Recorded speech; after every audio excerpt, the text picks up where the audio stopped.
काली साड़ी पहने एक महिला के सामने ढेर सारा तंत्र मंत्र का सामान रखा हुआ था। अपने हाथ में खोपड़ी को लिए वो कुछ मंत्र गुदगुदा रही थी। कुछ देर के बाद वो अपने बालों को खोलकर अपने सर को गोल गोल घुमाने लगी। घर में लगे हुए बल्ब कभी जल रहे थे तो कभी बुझ रहे थे। तभी अंधेरे में आंख मिचोली करती हुई एक परछाई दीवार पर प्रकट हुई। तो तुम यहाँ आ ही गए। मैंने तुम्हें यहाँ आने पर मजबूर कर दिया। तू चाहे जितनी भी कोशिश कर ले, यदि मेरी मर्जी नहीं होती तो मैं यहाँ पर नहीं आता। मगर मैं तुझे चेतावनी दे रहा हूँ, आइंदा अगर मुझे परेशान करने की गलती की तो मुझसे बुरा कोई नहीं होगा। तुझे कौन परेशान करना चाहता है? तुझे तो कैद मिलेगी ताकि तू किसी और को परेशान न कर सके। कहते हुए वो महिला और तेजी से मंत्रोच्चारण शुरू करने लगती है, मगर वो परछाई जोर जोर से हंसने लगी और बोली, तू मुझे कैद नहीं कर सकती। कहते हुए वो वहां से गायब हो गई। महिला के सामने रखा हुआ नरमुंड दो टुकड़ों में टूट गया। हवन की अग्नि बुझ चुकी थी। गुरु माँ की आंखें गुस्से में लाल हो गई। असंभव। इतने वर्षों की साधना में पहली बार ऐसा हुआ कि मैं विफल हो गई। असंभव। गुरु माँ जितनी परेशान थी उससे ज्यादा दुखी उस घर के लोग थे, जो बड़ी शिद्दत से चाहते थे कि वो अपनी साधना में सफल हो जाए और उन्हें इस बला से छुटकारा मिले। उज्जैन शहर बाबा महाकाल की नगरी, वहां पर मौजूद शमशान को भी जागृत शमशान माना जाता है। कहा जाता है जैसे काशी में करने वाले को मोक्ष प्राप्त होता है, ऐसे महाकाल की नगरी में करने वाले को भी मोक्ष मिलता है। वही महाकाल मंदिर पर दर्शन करने के बाद एक परिवार मंदिर से बाहर निकल रहा था। तब घर की छोटी बच्ची को एक तांत्रिक ने अपने पास इशारे से बुलाया और वो बच्ची सम्मोहित होकर अपनी माँ का हाथ छुड़ाकर उसके पास जाकर खड़ी हो गई। बेटा, तुझे खिलौना चाहिए? हाँ, मुझे चाहिए। ये ले, मगर अपने घर वालों को उसके बारे में मत बताना। कहते हुए तांत्रिक ने उसके हाथ में एक गुड़िया पकड़ा दी। उस बच्ची ने उसे चुपचाप अपने बैग में रखा और अपनी माँ के पास आकर खड़ी हो गई। मगर जैसे ही उसने उस तांत्रिक की ओर मुड़कर देखा, वहां पर कोई नहीं था। घर आकर उस बच्ची ने खुद को एक कमरे में बंद कर लिया। वो उस गुड़िया के साथ खेलने लगी। देखते ही देखते उस गुड़िया में से एक परछाई निकली और उसने एक लड़के का रूप ले लिया। कौन हो तुम और मेरे कमरे में कैसे आए? मैं बरसों से इस गुड़िया के अंदर था। बहुत दिन अपने दोस्त से मिलने के लिए छटपटा रहा था। तुम भी यहाँ अकेली ही रहती हो, है ना? कोई तुम्हारे साथ नहीं खेलता क्या? मगर मैं अब तुम्हारे साथ खेलूंगा। बोलो, मुझसे दोस्ती करोगी? वो छोटी बच्ची उस लड़की की बात सुनकर बहुत खुश हो जाती है और उसके साथ खेलने लगती है। वो घंटे अकेले कमरे में खेलती रहती और उसकी मॉम भी खुश थी, क्योंकि वो अब अकेलेपन की वजह से उन्हें बार बार परेशान नहीं करती थी। बेटा, खाना खाने का समय हो गया है। कब तक अकेले खेलती रहोगी? यहाँ पर आओ। नहीं माँ, मुझे और खेलने दो।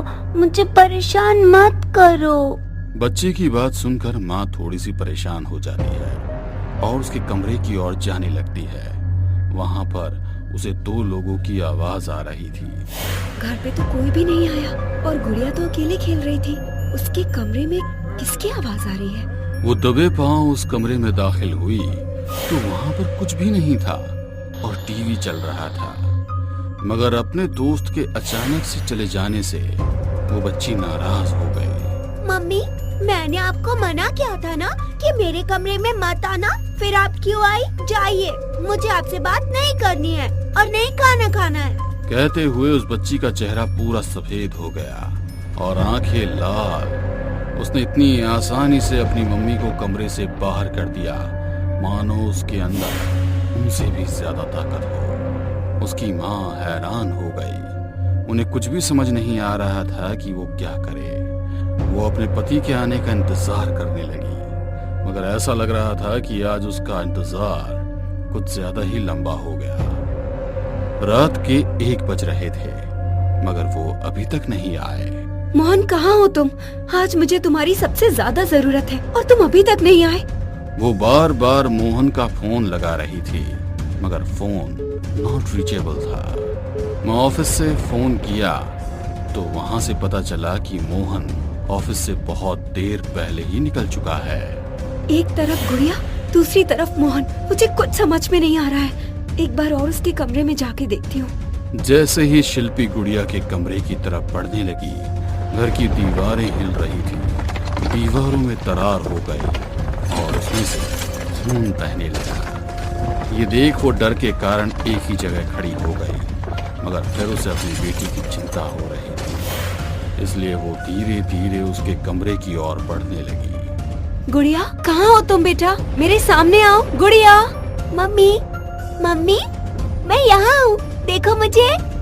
शिल्पी उस आवाज की तरफ देखती है तो डर के मारे उसकी सांसें अटक जाती है। उसकी बेटी छत की रेलिंग से उल्टी लटकी हुई थी। उसका चेहरा पूरे बालों से ढका हुआ था। तभी दरवाजे की घंटी बजी तो वो भागकर दरवाजे की तरफ पहुंची। सामने मोहन खड़े थे। मोहन, कहाँ थे तुम? आज तुम्हें आने में बहुत देर हो गई और तो और तुम्हारा फोन भी नहीं लग रहा था। मुझे घर में तो आने दो, सब बताता हूँ। तुम इतनी घबराई हुई क्यों? मोहन को अपने सामने खड़ा देख शिल्पी का सब्र जवाब देकर उसकी आंखों में आंसू थे। उसने एक ही साथ में शुरू से लेकर अंत तक की सारी कहानी सुना दी। ये क्या बकवास कर रही हो? हमारी गुड़िया के साथ ऐसा कुछ भी नहीं हो सकता। कहते हुए वो भागकर गुड़िया के कमरे में पहुंचा तो गुड़िया दीवार की तरफ मुंह घुमाए बैठी थी। धीरे धीरे उसकी तरफ बढ़ते हुए जैसे ही मोहन उसके कंधे पर हाथ रखा और उसने अपनी गर्दन पीछे पूरी घुमा दी, उसका पूरा चेहरा खून से सना हुआ था। उसके हाथ में उनका पालतू तोता था जिसे वो कच्चा चबा रही थी। पापा, पापा आ गए। कहते हुए वो जोर जोर से हंसने लगी। मोहन डरकर शिल्पी के साथ उस कमरे से बाहर भाग गया। उन्होंने उस कमरे को बाहर से लॉक किया और हॉल में आकर बैठ गए। शिल्पी, अभी जो कुछ भी हमने देखा वो सच था या सपना? मुझे तो यकीन ही नहीं हो रहा है। मोहन, मुझे भी यकीन नहीं हो रहा है कि हमारी बेटी के साथ ये सब क्या हो रहा है। हमें जल्दी किसी को ढूंढना होगा जो हमें इस समस्या से छुटकारा दिला सके। अब तो गुरु माँ ही हमें इस समस्या से बाहर निकाल सकती है। हाँ, कल सुबह ही मैं गुरु माँ को फोन लगा दूंगा। बस आज की रात अच्छी तरह से बीत जाए। जैसे तैसे रात गुजरकर सुबह होती है। मोहन सबसे पहले गुरु माँ को फोन लगाता है। गुरु माँ आकर सारी हालत देखकर पूजा की तैयारी करती है, मगर वो पूजा विफल हो जाती है। गुरु माँ, अब हम लोग क्या करेंगे? गुरु माँ के चेहरे पर भी चिंता की लकीर आ गई। उन्हें भी समझ नहीं आ रहा था कि अब क्या करना है। उसी समय वो गुड़िया भी उड़ते हुए वहां पर आ गई। वो गुड़िया कभी हंसती तो कभी रोती, कभी गुमसुम सी बैठी रहती। तभी उस गुड़िया में से एक परछाई बाहर आई और बोली, मैंने कहा था ना कि तू मेरा कुछ भी नहीं बिगाड़ सकती, अगर तूने मेरी बात नहीं मानी। अब सुन, यहाँ से चली जा, इन दोनों को भी ले जा। मैं अपने दोस्त के साथ यहाँ पर बहुत खुश हूँ। चले जाओ यहाँ से, वरना मुझसे बुरा कोई नहीं होगा। कहते हुए उसने अपना हाथ ऊपर किया तो मोहन और शिल्पी दोनों हवा में लटके हुए थे। उनकी बेटी के मुंह से डरावनी आवाज आ रही थी। मुझे समझ में आ गया, तू इतनी आसानी से यहाँ से नहीं जाएगी। मैं पिछले 100 सालों से भटक रहा हूँ। जहाँ भी जाता हूँ लोगों को जिंदा खा जाता हूँ, मगर इस बच्ची ने मेरे साथ खेलना मंजूर किया, इसीलिए अभी तक ये जिंदा है। और यदि तुम चाहते हो कि ये जिंदा रहे तो चले जाओ यहाँ से। उसकी बातें सुनकर मोहन और शिल्पी दोनों की आंखों से आंसू निकल आए। गुरुमाँ, कुछ कीजिए। गुरुमाँ ने तुरंत उस बच्ची के कुछ बालों को काटा और जो खिलौना उसके हाथ में था उसके शरीर पर बांध दिया। फिर कुछ मंत्रों का जाप करते हुए उस गुड़िया के ऊपर नींबू का रस और सिंदूर डाला, फिर उसे जला दिया। उसे जलाओ मत, वो मेरा ठिकाना है। कहते हुए उसने गुस्से में अपना हाथ नीचे किया तो हवा में लटके हुए मोहन और शिल्पी दोनों नीचे गिर गए। परछाई पूरे घर के सामान को पटक रही थी। जैसे जैसे वो जल रही थी, उस बच्ची के शरीर में भी कष्ट हो रहा था। वो भी जोर जोर से चीख रही थी। तभी वो परछाई काले धुएं में बदल गई। गुरु माँ ने उस धुएं को एक मटकी के अंदर भरा और फिर उसे एक लाल कपड़े से बांध दिया। बरसों से भटकते हुए इस आत्मा की मुक्ति के लिए ईश्वर ने हम लोगों को जरिया बनाया। मुश्किलों से मैं उसे मटकी के अंदर कैद कर पाई हूँ। हमें तुरंत बनारस जाकर इसकी मुक्ति के लिए विशेष पूजा करनी होगी। गुरु माँ के कहने पर मोहन, शिल्पी और उनकी बिटिया तीनों उस मटकी को लेकर बनारस पहुंच गए। वहां पर उन्होंने बकायदा उस मटकी का अंतिम संस्कार किया और फिर श्राद्ध कर्म करने के बाद ब्राह्मण भोजन कराकर उसकी मुक्ति की प्रार्थना की। किसी अपने का पिंड दान और मुक्ति की प्रार्थना करने से जो पुण्य मिलता है, उसे कहीं ज्यादा किसी अनजान की मुक्ति की प्रार्थना और पिंड दान करने का पुण्य मिलता है। ईश्वर तुम लोगों को हमेशा सुरक्षित रखे। तुम सबका कल्याण हो, कल्याण हो, कल्याण हो।